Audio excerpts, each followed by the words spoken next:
Hi everyone, welcome back to number 126 of the Hormones in Harmony podcast. Today I'm repurposing an episode that I did on a different podcast. So it was on the Metamorphosis show with Michelle Kessel. This on her podcast was aired on the 27th of April 2021, but I thought I might as well use this on mine as well. So in the episode, when I was interviewed, she asked me more about my health story from the very start, my health journey. So we cover that. Birth control and why we need to be aware of some of the side effects, because when women go on this, often at a young age, they're not educated on the potential downsides. So I'm all for people going on birth control if they wish to, but as long as they know some of the negatives that they can run into and how to kind of work with that, maybe supplement, or just be mindful of the potential long-term risks. The importance of having a healthy menstrual cycle and a bit more education on the 4 phases of that. And that will allow you to start working with and being in alignment with your hormones instead of them working against you.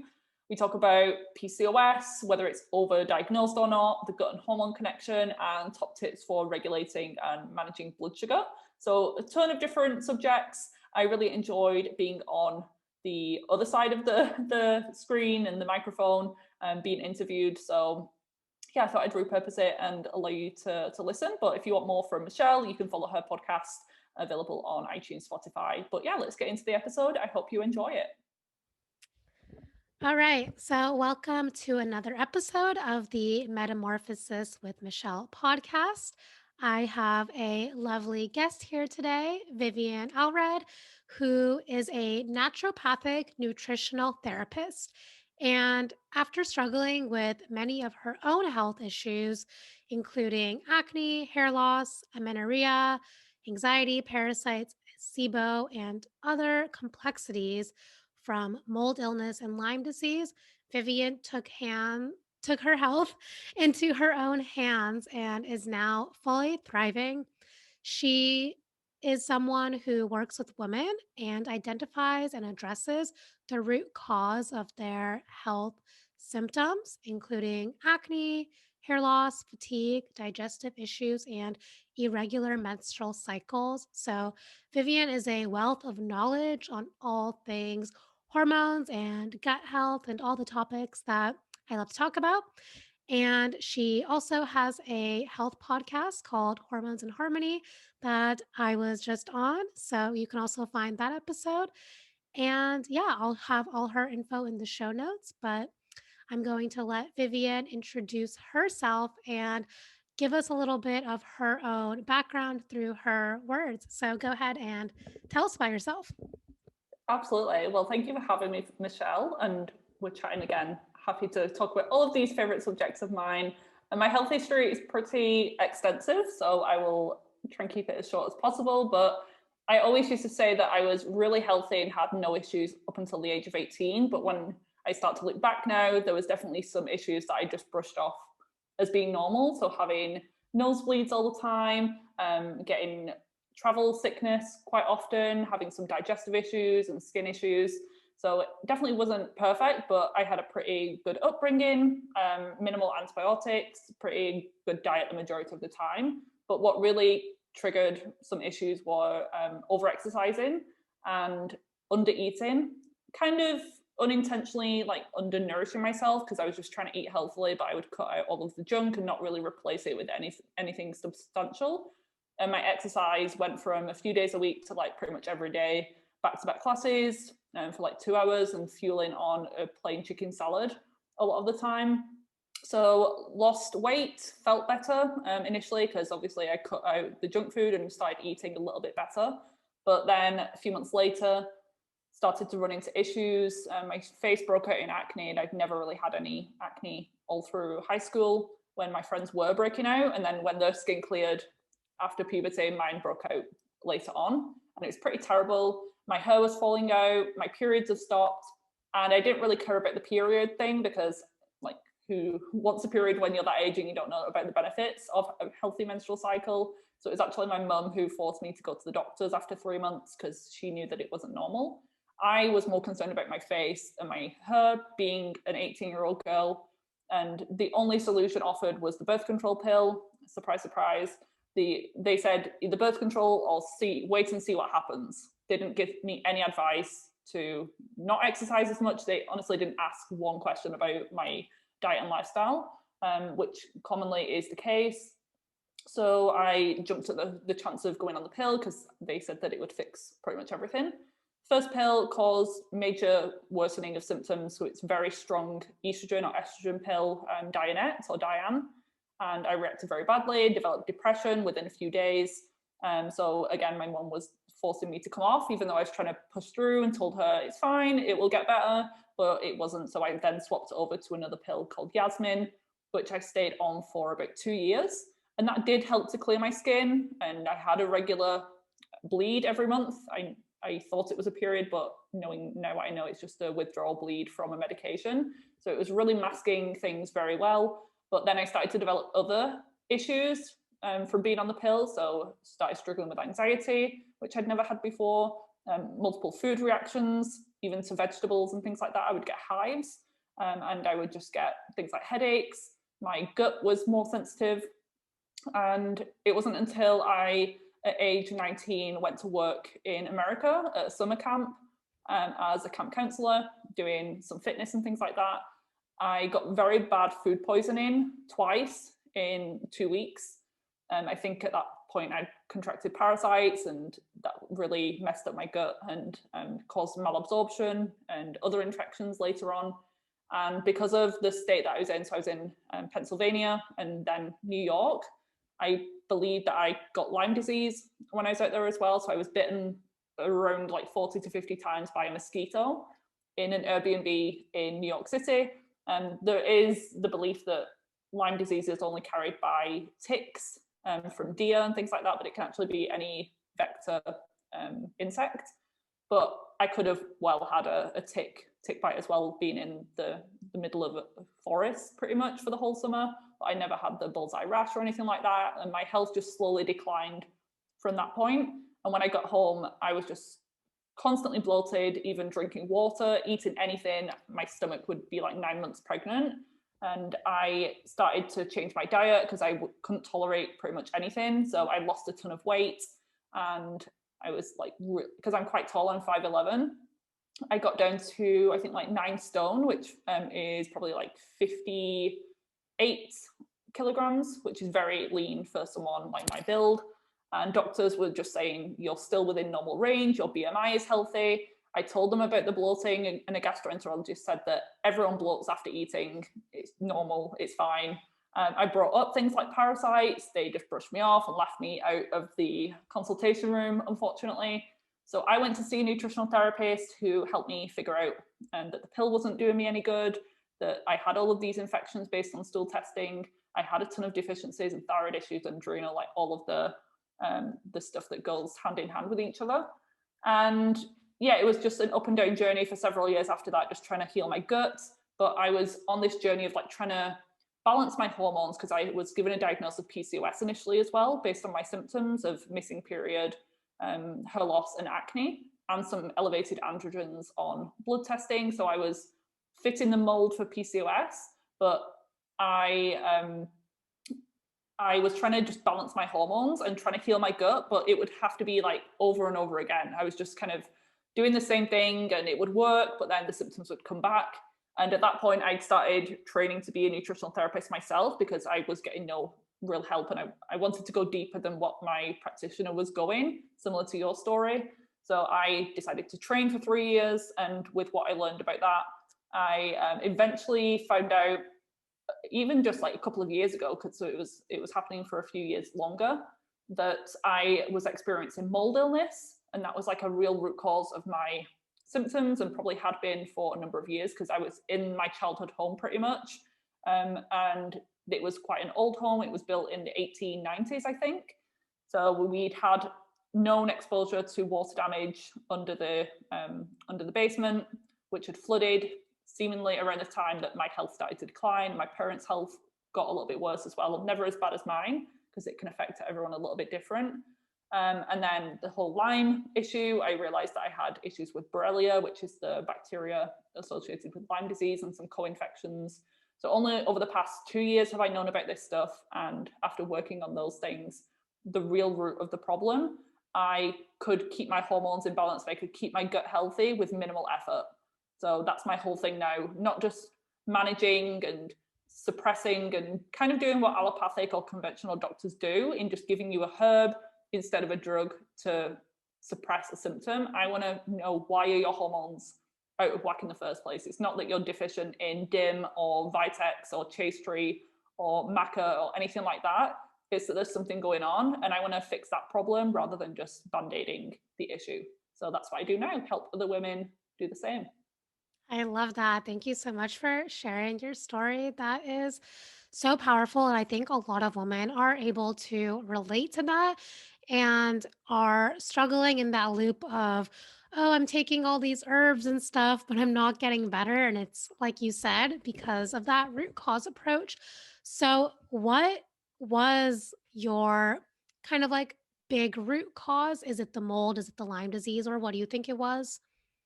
I think the mold, honestly, because of what I've learned over the past few years. I've just been deep into the research. I want to know everything, because even throughout my studies, it was never mentioned at all the whole time. It might have been maybe in the research lecture about sinusitis that's reoccurring, or allergies. People can have an allergy to mold, but that's different to what I'm talking about. Mine's more of an immune suppression because of toxic mold exposure. That's different to the outdoor molds that we all are exposed to. These are things like Stachybotrys and Aspergillus, ochratoxin. These mycotoxins can be produced by nasty types of mold in certain homes, and houses are getting worse these days.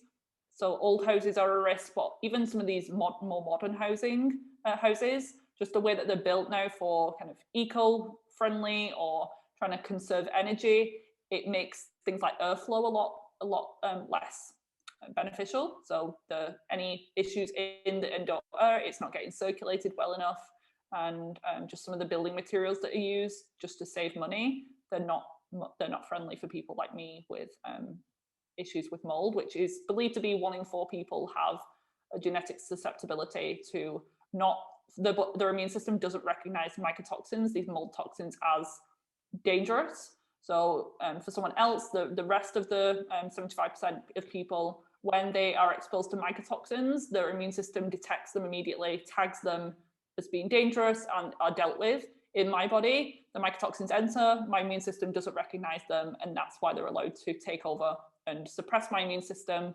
In fact, one of the species that I had elevated when I tested my body was called mycophenolic acid. And that is actually used as a medication. So a lot of medications can be derived from fungus and mold, like penicillin, for example, the antibiotic. But they use this mycophenolic acid after organ transplants to suppress the immune system so that it doesn't reject the organ. So I was breathing in that type of drug every single day. So no wonder I couldn't get rid of my parasites, or no wonder I had chronic candida overgrowth, because my immune system was just so suppressed from the mold. My body was so inflamed, my brain was inflamed, and that was turning off the pituitary gland, which sends messages to the ovaries to ovulate. So I wasn't ovulating. My liver was messed up, so I wasn't detoxing estrogen or testosterone properly. So that's where the PCOS symptoms were coming from as well. And Lyme disease is a big factor as well for a lot of people, but I really think that mold is something that needs to be addressed first, because there's so many people with chronic Lyme who are just treating with regular or conventional antibiotics, or maybe herbal and quite expensive therapies these days. But if they're still living in mold, they're really never going to get better. So sometimes it's the mold actually that's the problem. So I've been focusing on that over the past year or so, and only now am I getting into any Lyme treatment, because I didn't want to waste my time, and I wanted to see how my health was doing just from the mold detox. I'm pretty much done with that, and I've retested since, and the mycotoxins are pretty much gone. I'm out of that old home. I was moving anyway, but that's an important point. You can't continue to live in that house. You need to either remediate or move, unfortunately. So it's quite a big ordeal. But I really feel like that was the root of pretty much all of my problems. But I don't want anyone to ever start there. You don't want to jump in straight to mold and Lyme. They're usually some of the last things that you would investigate, unless you have obvious reason to suspect them. But for some people, if they also have PCOS and acne like I did, maybe they just need to remove dairy for a period of time and heal their guts, or maybe they just need to change up their skincare and stop using toxic products and maybe start using more like a better skincare routine. It can be as simple as that, but I'm talking to the people who have tried that. They're doing all the right things like I was, eating the right diet, exercising, managing their stress, but you can have these physical stresses inside with some of these infections that you could be meditating all day long, but still be producing cortisol and adrenaline because of what's going on inside of your body. So yeah, the people who are doing everything, maybe these are some areas to look along with emotional trauma and toxicity from things like heavy metals, and then mold, chronic infections. They tend to be some of the real root causes of health issues, in my opinion. Yeah, absolutely. That was really interesting because I know I had mold in my last apartment here in San Diego, and I definitely felt really sick. Like I would wake up, my eyes couldn't even open. So I had to detox a little bit of that afterwards, but I only lived there for a year. So I think it was quick for me. But how long did you live in the environment where you were susceptible to mold? I think from age 4 to 25 or 24 until I moved Wow. last year. So Yeah. a long time, but people say like if it was the house, why were you not sick the whole time? But there's this whole idea of like a toxicity bucket.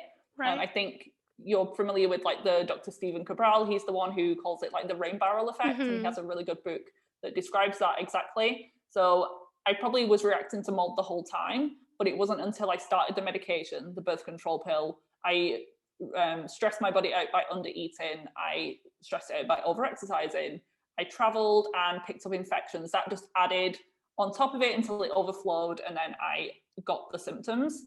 So there's never just one thing causing health issues. I know I talk about like the root cause all the time, but there's usually more than one thing, like multiple causative factors.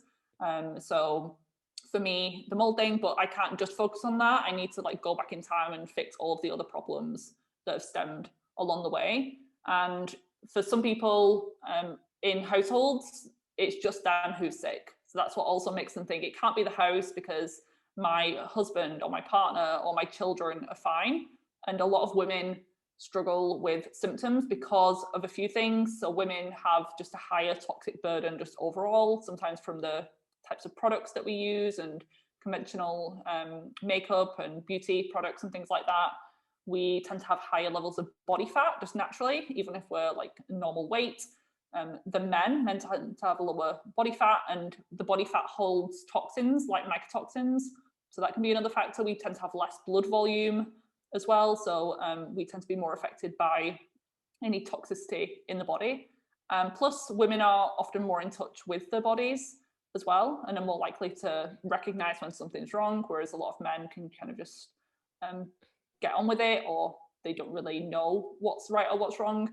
So if you're in a home and you suspect there might be a problem, don't rule it out or dismiss yourself or not look into it further, because there's other people in the home that are genetically susceptible people. So you may be living with someone who doesn't have the genetics, but at the end of the day, if the house is really bad and the mold is really problematic, that person, even without the genetics, will ultimately get sick. It may just take a lot longer to do so. So I describe myself and similar people to me as being like the canaries in the coal mine. I'm the one who's reacting obviously and very quickly and at a young age to something that down the line probably everyone would react negatively to. So all of these new toxins in the environment and fragrances, my body tells me pretty quickly, which is a little bit frustrating, but I'm also kind of blessed to be able to get this feedback from my body with my skin flaring up or something like that. And hopefully it's going to prevent the risk of me developing like future diseases down the line that can be a lot more serious or life-threatening or incurable.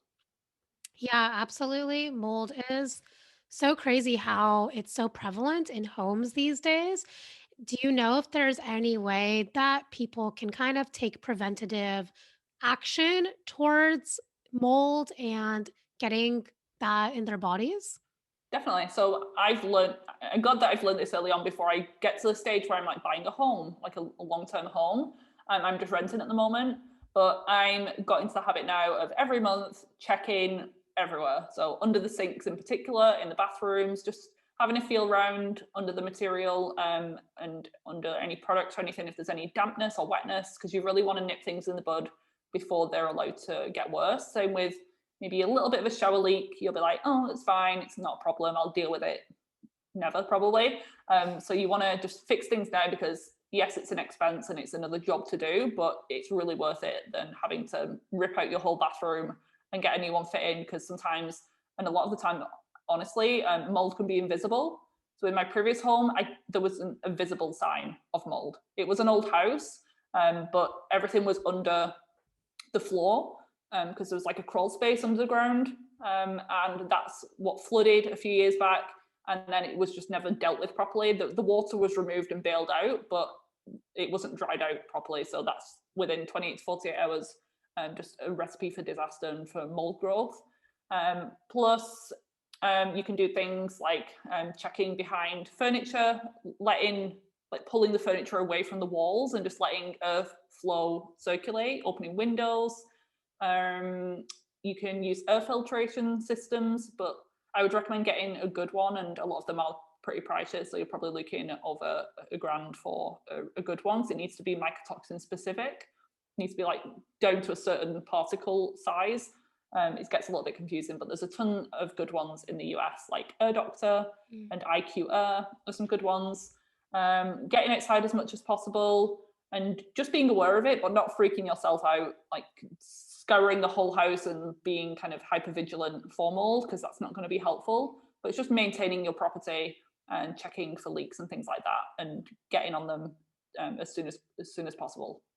Yeah, those are some great tips because I don't think anyone does most of those things. I know I And certainly I don't. wouldn't, unless it takes over your life and it's like the main focus, you just want to get better, you will do anything. So I don't Oh, blame people for not doing it. But if I could tell my younger self, or if I could give anyone's advice, just be proactive instead of reactive with all aspects of health. absolutely. I totally agree because that's why it's important to have conversations like this and to learn these things because the earlier you can jump on something, the better versus waiting for something worse to happen. So, thank you for sharing that. I wanted to circle back on birth control because I know that this is such an important topic and a lot of women are on birth control and they want to get off of it or they've just recently gone off of it, what is kind of like the main reasoning to get off the pill? And I never want to scare anyone with any of the subjects I'm talking about. So with the mold thing, it is a big problem, and I wish more people talking about it. So that's why I'm doing what I do. But yeah, I don't want to fearmonger people. It's even with the birth control pill. There's a time and a place for medication. I'm totally for conventional drugs and things like that. But we're just not taught the risk factors. Honestly, that's my biggest issue, is that when I got put on the pill, I was sold it to be this like miracle cure all, fix all for my skin and my hair. And it did help my skin. And again, there's a time and place for things like Roaccutane. If mental health is really an issue with chronic acne, then sometimes you need the antibiotics for an infection or something. But when I was given the pill, I wasn't taught about the risks. There might have been a mention of a slight increased risk of blood clots, or I'd heard things like that.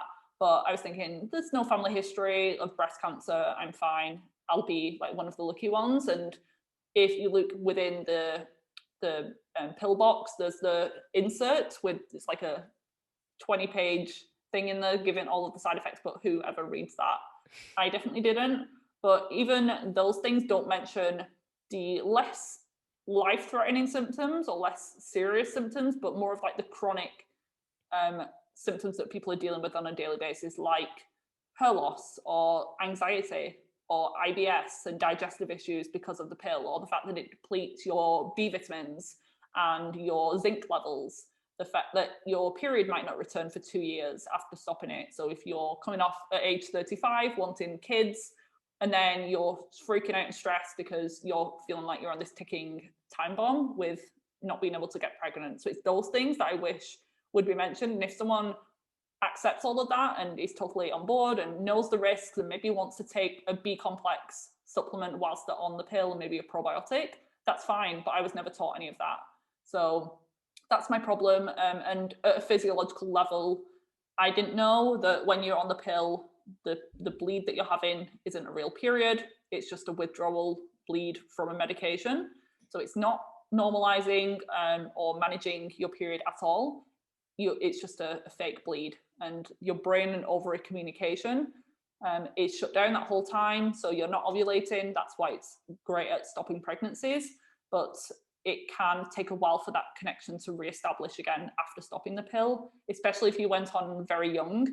It takes around 7 years for that brain and ovary connection to solidify. So if you start your period at age 13, for example, it would take 7 years. So you'll be age 20 before you've got a really strong ovulation and brain ovary connection going on. So if you go on the pill at age 15, you've only had 2 of those years. So when you come off the pill, you've got another 5 years before things potentially normalize again. So that's a really common issue. And a lot of women are going on the pill, not even for contraceptive reasons anymore. They're going on the pill because they had acne, they have terrible period pain, or they have hair loss or hair growth on the face. All of those symptoms can be improved with sometimes just some simple nutrition and dietary change and supplements. And people are taught that, especially in like sex education at school, that we can get pregnant any day of the month, which is also not true. And it's just ridiculous that we're taught that, because some people are taking the pill every single day and suffering with the side effects of the pill, and not knowing that they're actually the female body's only able to get pregnant around like 5 to 7 days max every single month. It's actually the female body in itself, ovulation happens from 24 to 48 hours, but it's the sperm that can live within the body that extends that window a little bit longer. So if I knew that then, and I knew that there was different options than going on the pill, I would have totally done that. So I don't regret my decision, because it's taught me an awful lot about hormones and how amazing the menstrual cycle is.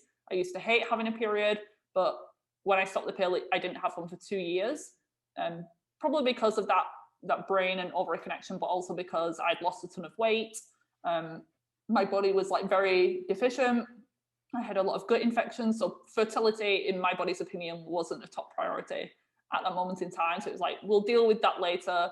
Let's not get her pregnant at the moment, because she can't even like fuel her own body at the moment. So that's what can happen.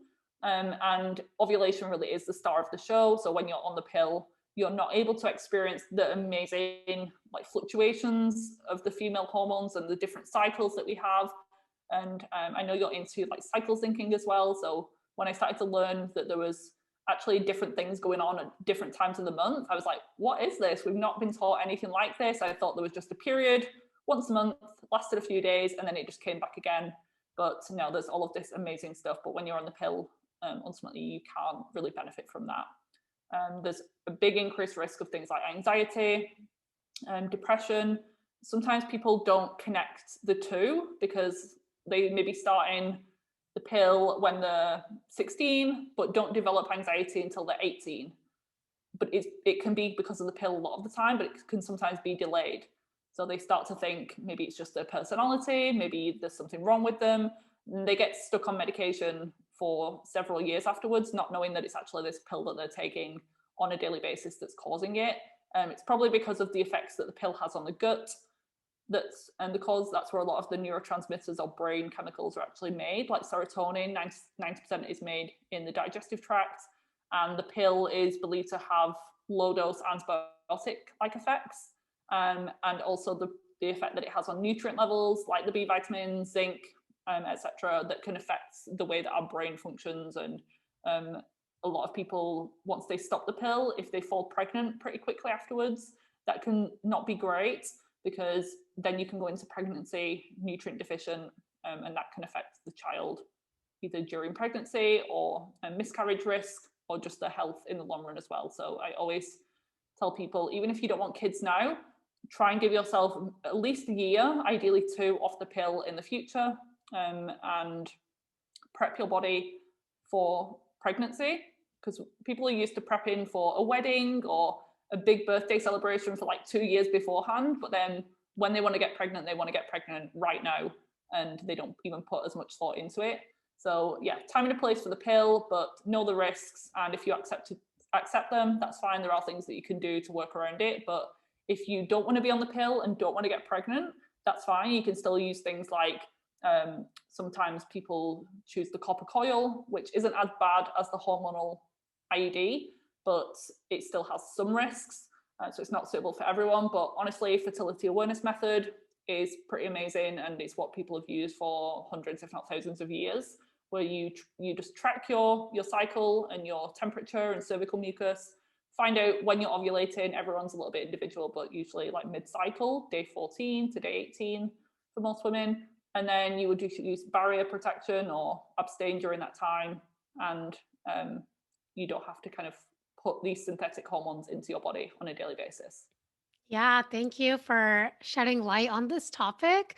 I think like the moment I found out that you could only get pregnant during 5 days of the cycle was in my Like, a few what? years ago, to be Your honest. brain exploded. Yeah, and I had a very similar story of getting on the pill really early on at like 15, 16, not for sexual reasons, for like some acne, which wasn't even that bad, and just Mm-hmm. like mild cramps that I didn't want. And like, at that age, I'm like, I don't want a period. That sounds cool. And then I suffered with like those 2 years of no periods. So totally And I was only on the understand. pill for 2 years, which it felt like a lifetime, and my health, it massively affected my health for years after. But I Yeah. have some people who are on it like from when they get the period to they come off to have children, but right up until menopause, and then they just go straight onto HRT. So they've never even Wow. got to experience the natural hormones. That's pretty wild. Mhm. Yeah. So, what are kind of the benefits of experiencing your natural hormones and getting into that female rhythm? We can really use our hormones as like a superpower. So most people feel controlled by their menstrual cycle, and they try to time holidays or vacations away from when their period's due, or they turn down invitations to like dinners and parties because they think their period's going to come. So the period like really rules their life. That's not a good sign. That shouldn't be the case. If you are experiencing terrible periods and PMS, then that's a sign of an imbalance. It's common, but it's not normal. The period should come and go, be energy might be a little bit lower, might be a little bit of discomfort, but you shouldn't feel like, I have some people say they feel like a different person 2 weeks out of the month. That's definitely an imbalance. Something's going on there that needs to be addressed. So don't suffer with those symptoms just because you think they're normal and all of your friends have issues, or maybe your parents, your mum's told you that like the period is the monthly curse, and we've just been taught as society and it's been ingrained in us that it should be this terrible time of the month. And I think that fuels the issue as well, that whole like limit self-fulfilling prophecy. But that's a bit of a tangent. Yeah. Is, It's true though. It's true yeah, though. I feel very passionate, if you can't tell, about I this love subject. it. So knowing your cycle, if it helps, I'll just go through like the main phases of the cycle. Yeah. So we'll start with what most people know and recognize and only think of, which is the menstrual phase, which is when you're bleeding. So they should be maybe like 1 to 5 days on average, 3 to 5 days on average, sorry, and shouldn't be too heavy, pretty much pain free, and it shouldn't mean that you have to take time off work or take painkillers. That's a sign that something imbalance is happening. Usually it's due to something called estrogen dominance or estrogen dominance, which can be very high estrogen levels if you've been on the pill, or if you've got excess body weight, some things like that. They can cause you to have directly high levels. But most women I find have normal to high levels of estrogen. It's just that the progesterone levels are lower. They should be you should be estrogen dominant in the first part of the cycle, then progesterone dominant in the second half. So most of the hormonal symptoms come from that imbalance between the two.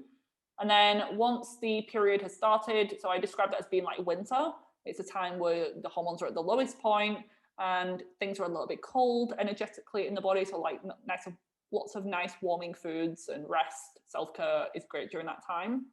But once the body knows that it's not pregnant that month, because the uterine lining is shed, there's been no egg fertilized, then the whole cycle starts again. So the brain starts producing FSH, estrogen levels start to rise again, the egg starts to kind of mature, and that's known as the follicular phase. And this can be up until ovulation, so maybe a couple of weeks. And then ovulation, that really is like the main start of the show in terms of a healthy menstrual cycle. When you're on a pill, this isn't happening, you're not ovulating, and that's why it works so well. Ovulation is like summer, so follicular is spring, and now we're in summer. Hormones are at the highest point.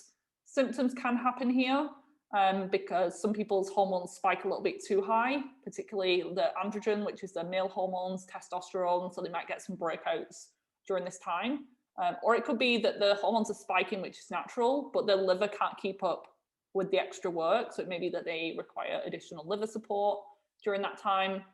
But that's when the egg is released, and that's the time where you're fertile.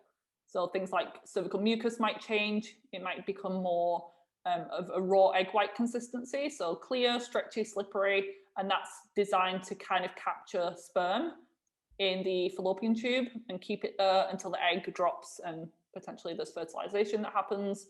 But this is like a 24-hour to 48-hour period. And then after that, you go into the luteal phase. So when the egg is released from the ovary, what's left behind becomes a temporary gland called the corpus luteum, and this produces and secretes progesterone, which is a pro-pregnancy hormone, but it's also really important even if you don't want kids now or ever. It's anti-inflammatory, it's anti-estrogenic, so it keeps that estrogen in check, helps with stress and anxiety and sleep, all of the amazing things. So it's my favorite female hormone. But during that luteal phase, the body doesn't know if it's pregnant or not. So your body becomes a little bit more sensitive to stress. It becomes a little bit more insulin resistant. So that's the time when you want to kind of dial back a little bit on the exercise and do some more restorative forms like yoga, Pilates, and walking, as opposed to like stressful HIIT, boot camp, cardio type classes. And because you become a little bit more insulin resistant, and because if you were pregnant, then your blood sugar would need to divert and prioritize the baby a little bit more. So your cells become a little bit resistant to glucose. That's why sometimes sugar craving and binge eating and overeating can happen. And that's when there's an extreme level of this. And yeah, during the luteal phase, this is like autumn. So things are kind of dying down a little bit. It's becoming a little bit quieter. You're either pregnant at this time or you're not. And if you're not, up to usually 10 to 14 days of this progesterone production, it starts to taper off. And then the body will realize it's not pregnant, hormones will drop, and that triggers the bleed. And then it happens all over again every single month up until menopause. So when you know this stuff, you can live your life. You don't have to do it to the T every single day, but I just try to like do the best that I can. And when you run your own business, it's a little bit easier than someone who works a 9 to 5. But for example, if I've got a podcast coming up, like now, I will try and schedule interviews and things like that. Or if I do any talks or seminars, I will try to schedule them around ovulation because that's where my energy is going to be the best and more communicative. Whereas if I need some downtime, then I will schedule that when I'm on my period because that's the time where I'm not feeling as kind of sociable and I just want to chill and relax. So you can eat certain foods at certain times as well. There's a lot of information about it, and I have a guide on my website on the free download section talking a little bit more about all of these phases if anyone's interested. But it's really amazing when you know this stuff, and honestly, I wish every woman knew it. But there's probably people out there like shaking their head and hating me right now because they're like, I feel terrible all month long, but just know that that's not normal, and you can get to a point where you can experience and actually enjoy your menstrual cycle, because sometimes when you don't know what you have until you lose it. When I lost my period, that's all I could think about every single day. My goal was to get my period back because I'd never felt less feminine, and it was a sign that my body wasn't healthy because it wasn't prioritizing having a cycle, and it was just a sign that my body wasn't working optimally. So if you are struggling with amenorrhea, which is missing periods, definitely figure out why that is. And try and get it back as soon as possible, because these hormones aren't just for pregnancy, they're for your mood, your bone health, your immune system, and just your overall vitality. So you want to make sure that you're thriving. Yeah, that was perfectly described. And I love that you mentioned that the hormones are more than just like for Mm-hmm. pregnancy and for all of that. They really are a telltale sign of how your body's health is doing. So, I know that like low progesterone is probably like the most common thing. Is that something that you would agree on? And if so, Yes. what are your kind of like easiest top tips you would give to someone who suspects they have low progesterone?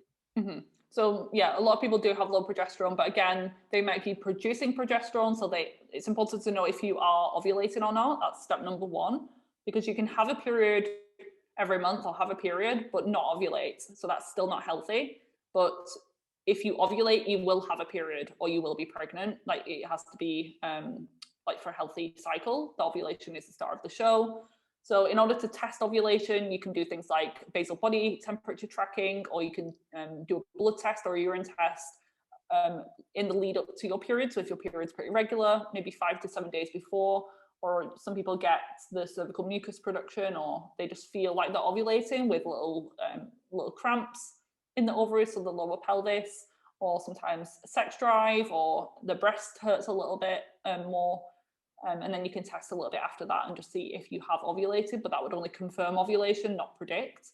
But if you're having a regular menstrual cycle, like 28 to 32 days around that time, and it's every month, then you probably are ovulating, but a lot of women, it's just a weak ovulation and they're not producing progesterone optimally. So that can come back to the health of the egg in the first place.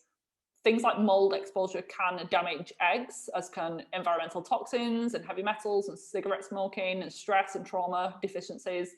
So improving the egg health, but that can take a while actually to influence your hormones.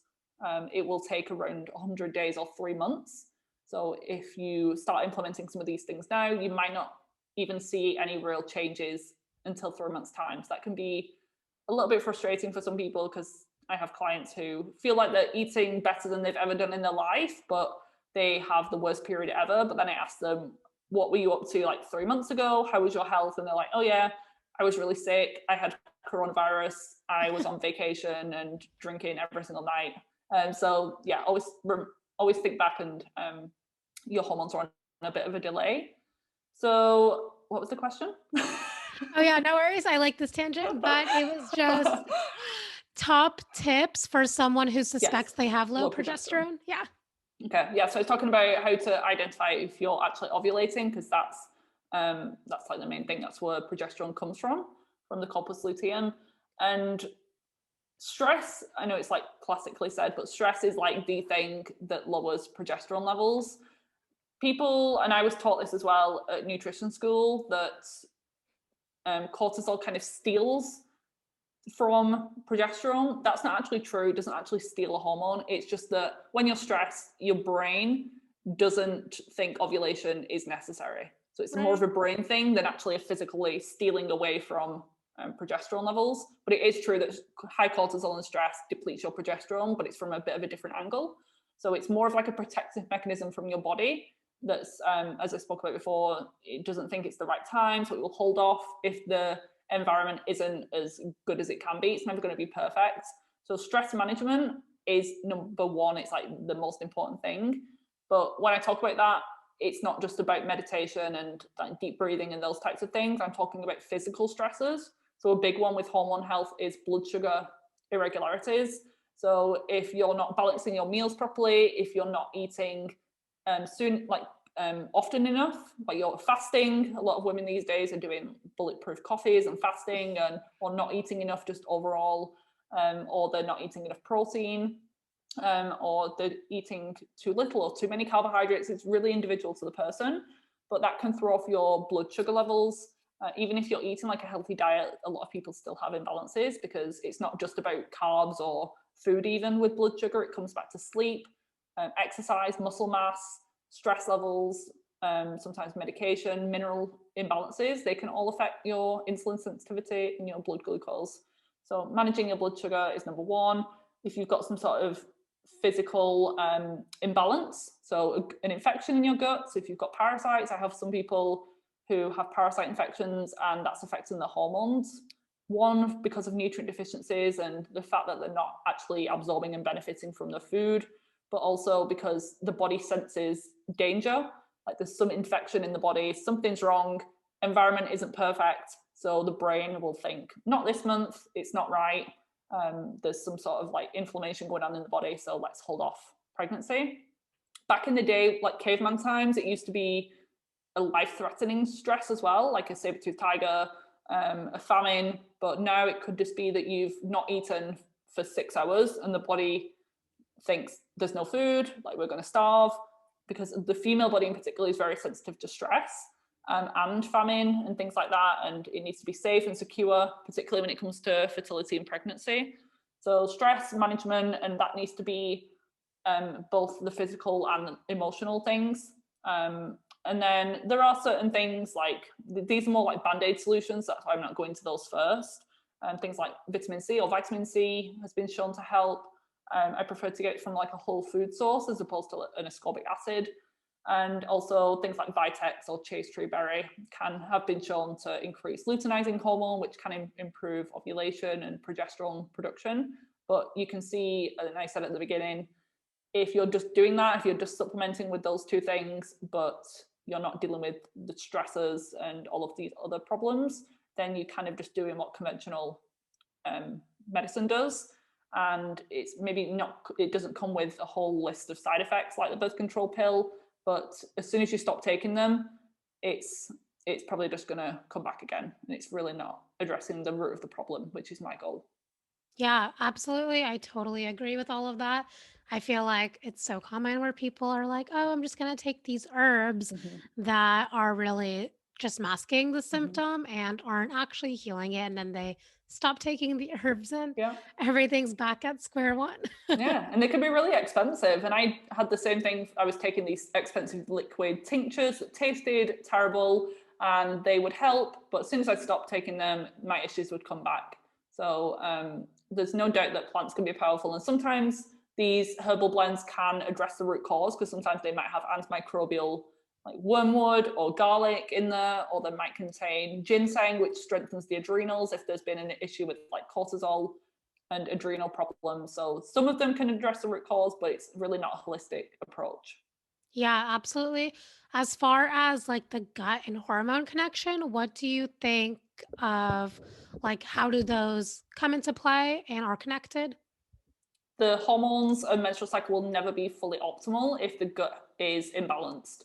So it comes back down to a few things. So nutrient deficiencies. So if you're eating the perfect diet, amazing diet, but you're not even absorbing it, then you don't have the raw materials. You don't have the cholesterol and the amino acids to make every cell and every hormone of the body. People think that your body just like creates new cells and hormones out of thin air, but it comes from the food that we eat. So even you might be intaking it, some people aren't intaking enough or the right types or healthy versions of cholesterol, or not great versions of amino acids or the correct balance.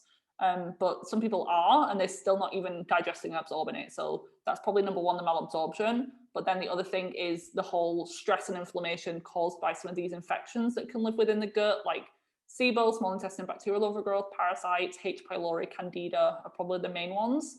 They stress the body, they cause leaky gut or intestinal permeability, which sets off this immune cascade, and just a ton of inflammation in the body, which can spread systemically. And then it's the brain that thinks something's wrong, I'm not safe, let's not have a baby, or let's not produce progesterone, or let's not give her clear skin and a pain-free cycle, because that's not important. She can Right. survive with a face full of acne and menstrual cramps, but she can't survive if her liver's inflamed or her gut is chronically inflamed and infected. So it's all about priorities for your body.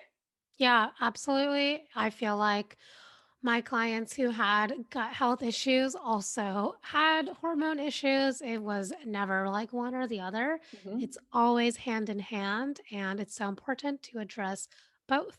And you might not So, have any digestive symptoms. Sometimes the right. people who come to me for terrible endometriosis and infertility, they might not feel like they have any digestive issues, sometimes because they've got used to the bloating, but sometimes they honestly don't have any problems digestively. They're going to the bathroom every day, they don't bloat, they feel fine after eating, but sometimes they have the worst gut health. I do stool tests and they're like the worst infections and like multiple different imbalances.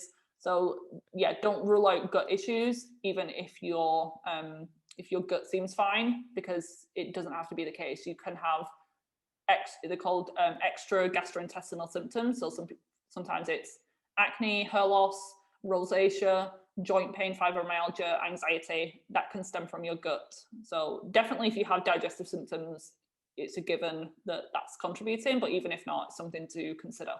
Yeah. Do you see a pattern in the type of gut issues that affect those hormones? Like, let's say someone has endometriosis. Is there Mhm. like a certain common gut pattern that you see?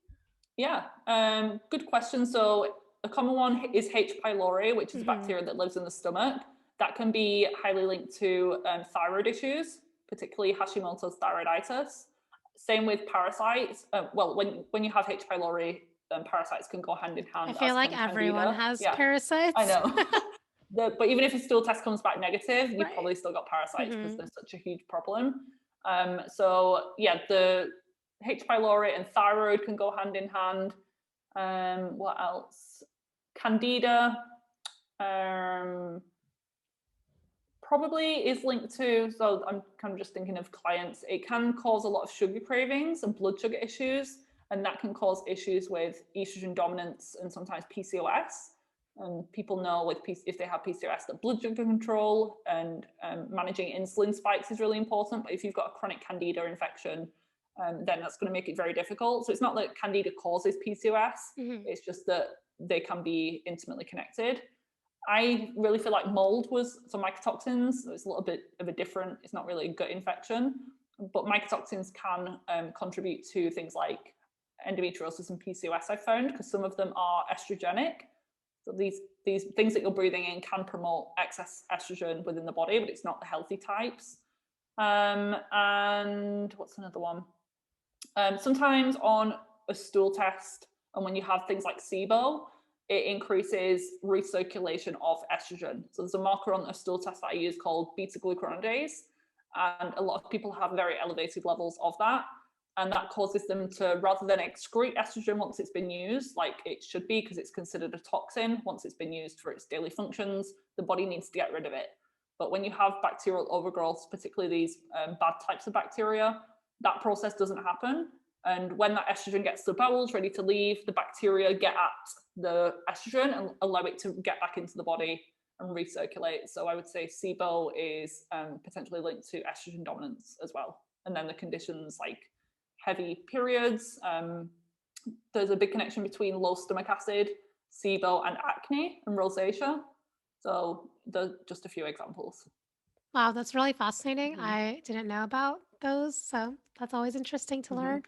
So, I have a question on PCOS. I feel like so many women these days say they have PCOS. Do you think it's overdiagnosed and actually this many women have it, or is that just thrown around?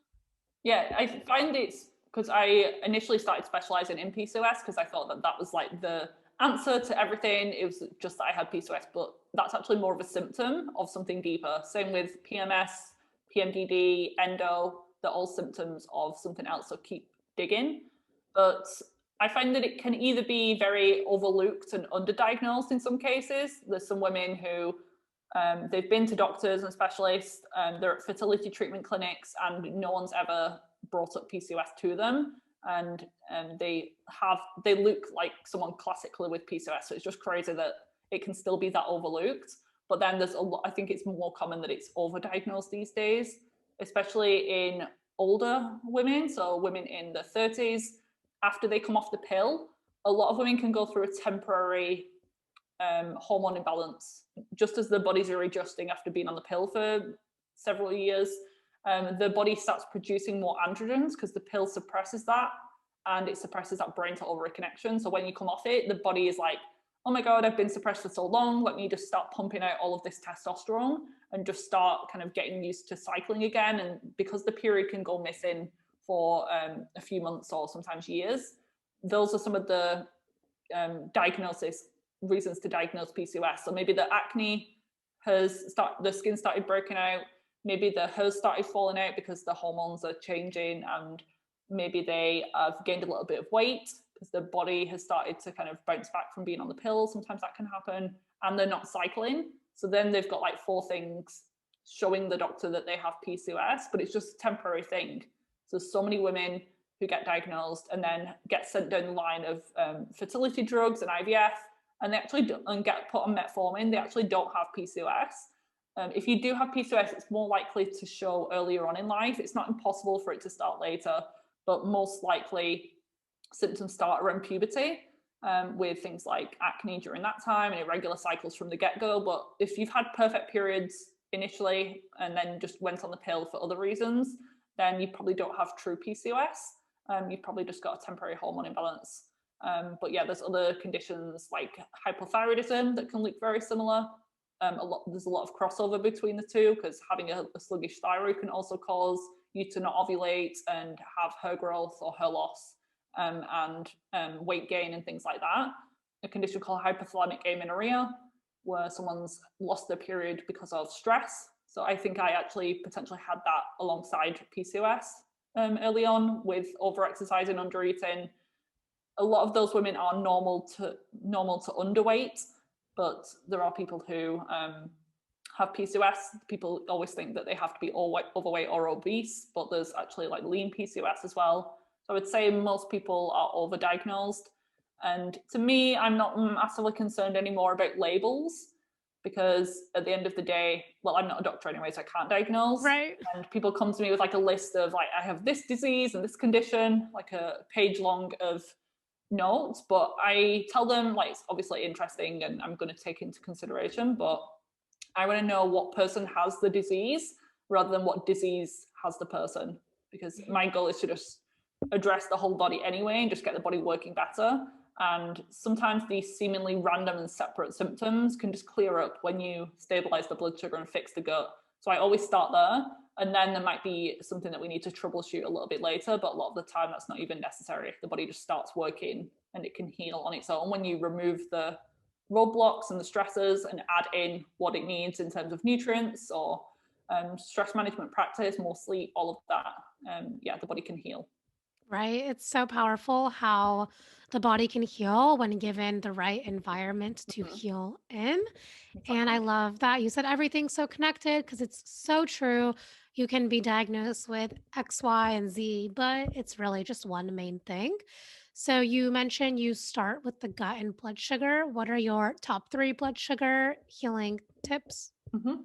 So a lot of people undereat protein, I find, and they might be eating. So I tell people to have a protein-rich breakfast. I honestly believe breakfast is the most important meal of the day, because it sets up your blood sugar for the rest of the day. So if you don't eat breakfast or you eat an imbalanced meal, you might feel fine in the morning, because a lot of people don't have an appetite first thing, or they feel fine. They get a little bit of energy rush from maybe the bagel that they're eating, but then it's later on in the afternoon at 3 to 4 p.m. or when they go to bed at night that they get some issues in terms of a crash of energy, a sugar craving during that time, or they can't get to sleep, or their sleep's messed up, they're waking to go to the bathroom multiple times. That can actually be due to the breakfast or lack thereof first thing in the morning. So don't just focus on how you're feeling now, focus on the rest of the day, and how you're doing. So starting your day with breakfast, and every meal aiming to have like 20 to 30 grams of protein. So that doesn't mean, because sometimes people get mixed up with like grams, like weight of a chicken breast. I don't mean that. I mean the amount of protein within the chicken or eggs or whatever they're having. But sometimes I tell people to eat eggs for breakfast and they'll literally have like one egg, and that's not enough protein. So that's like 7 grams, whereas we want like 20 to 30 grams per meal. So sometimes tracking for a few days can be useful, but you need to be careful, because some people get a little bit obsessed with that. And I've definitely been there as well. So sometimes just doing it for 2 full days and then seeing what you're actually reaching, because some people eat a lot of food, but they don't get enough calories in.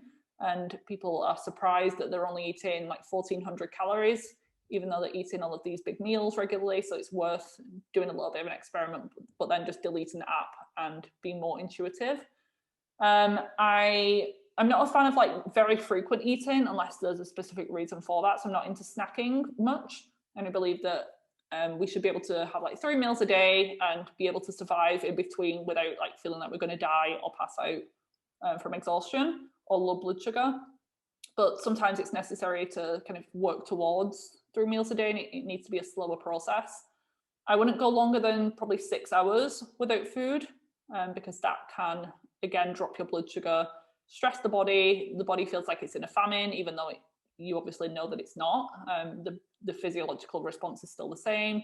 And just cleaning up the diet overall, there's a lot of inflammatory oils that can affect blood sugar, and sweeteners that maybe don't have any calories in there, or they say that they're safe for diabetics and things, but the way that they interfere with your gut bacteria, that can actually cause insulin resistance and mess with the gut bacteria and fuel things like candida overgrowth.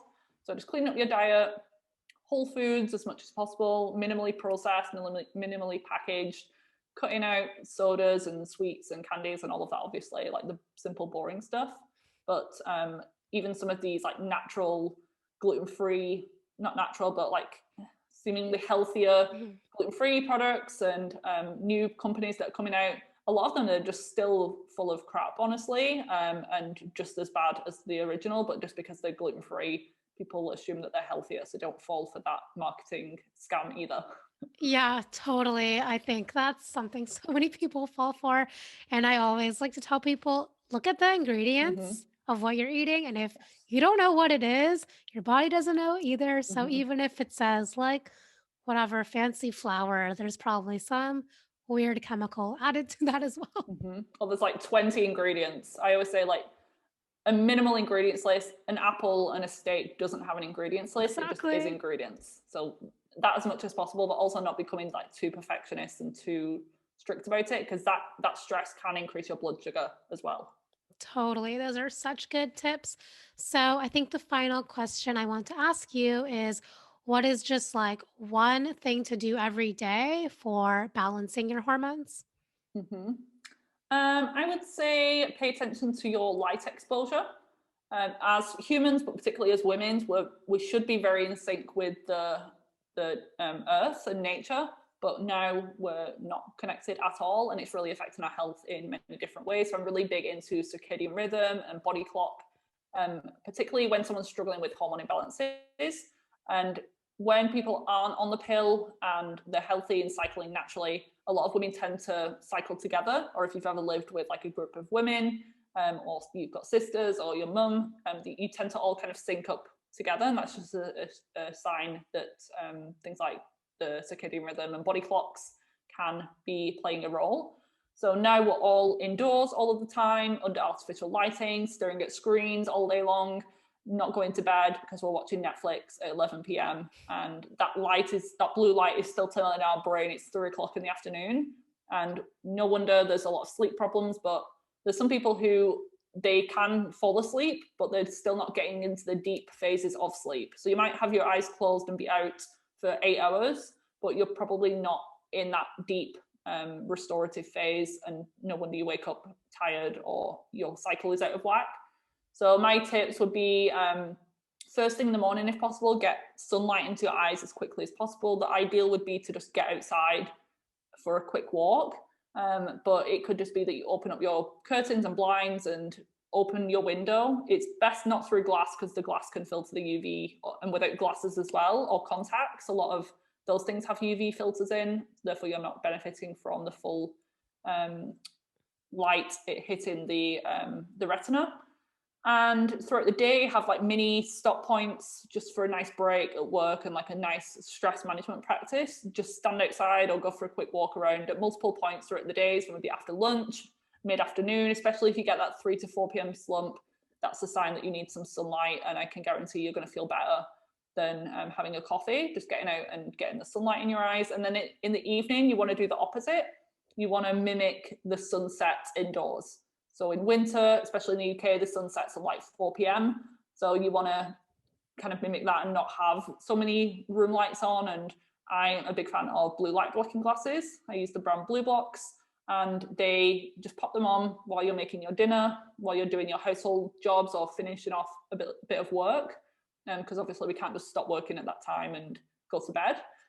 But we can just continue, but do something that promotes our health at the same time. And obviously in summer, it's going to be a little bit later, the sunset, so maybe 9, 10 p.m. So just following the rhythms of nature. So that's one of my favorite tips, because that's not just going to affect your hormones and your menstrual cycle, but also your immune system. It affects your energy levels, obviously, your adrenals, your mitochondria, the red light from the sun. People are into like red light therapy and infrared saunas these days. The sun is like a natural infrared sauna. So getting out in the sun, you get your vitamin D, go for a nice walk, get out in nature. So just reconnecting to our roots, what our DNA expects from us. I love that tip so much. It's so simple, yet so overlooked, and it's free. Yeah. Just step outside. You don't need Mm-hmm. to go buy any supplement for this one. So, Exactly. Yeah, people are supplementing with vitamin D and again doing the red light therapies that cost like thousands of dollars, and they could just get it daily from the sun with more benefits than just one thing. exactly. Getting back to nature, step one. Step two, buy everything else. Yeah, I'm all for the other products as well and the whole like biohacking thing. So I can't speak too badly about them, but I'm doing like the basics as well. Totally. Yeah, we can't forget about the basics. Agreed. So, I think that this episode was super valuable. If you implement these tips, you might just be able to balance your hormones. And I if hope so. you and if not, and you still want help and information, where can everyone connect with you, find you, all of that stuff? Of course. So my Instagram is probably the best place. It's Viva Natural Health, so VIVA Natural Health, all one word.